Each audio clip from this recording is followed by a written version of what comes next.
Le fait que nous passons autant de temps à dormir au cours de notre vie est un bon indicateur que le rôle du sommeil est essentiel pour l'organisme chez l'homme. Et ça, c'est encore plus le cas chez l'enfant. Le rôle du sommeil le plus intuitif est probablement la récupération. Alors l'enfant va se dépenser physiquement, cognitivement, psychiquement, et il va récupérer au cours de la nuit. Mais au-delà de ça, le sommeil va aussi intervenir dans le développement de l'enfant. Et notamment à chaque âge, chez le bébé, le nourrisson, l'enfant, l'adolescent, le sommeil va favoriser de manière optimale le développement. Ça se voit probablement le plus au niveau des apprentissages. Au cours de la journée, l'enfant va apprendre plein de choses, ça va être encodé et le sommeil sert à consolider, à fixer ça dans la mémoire de l'enfant. Quand on a alors un mauvais sommeil, on va trouver plus de troubles d'attention chez ces enfants-là. Au-delà de ça, le sommeil va aussi aider à maintenir l'équilibre émotionnel.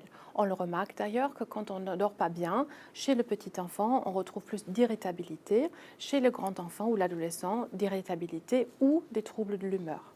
Enfin, le sommeil aide à mieux résister aux infections. On le remarque d'ailleurs chez les mauvais dormeurs qui attrapent davantage de maladies. Le sommeil aide à grandir parce que l'hormone de croissance est sécrétée au cours du sommeil long profond et à maintenir un métabolisme sain. C'est pourquoi les mauvais dormeurs sont plus souvent sujets à l'obésité.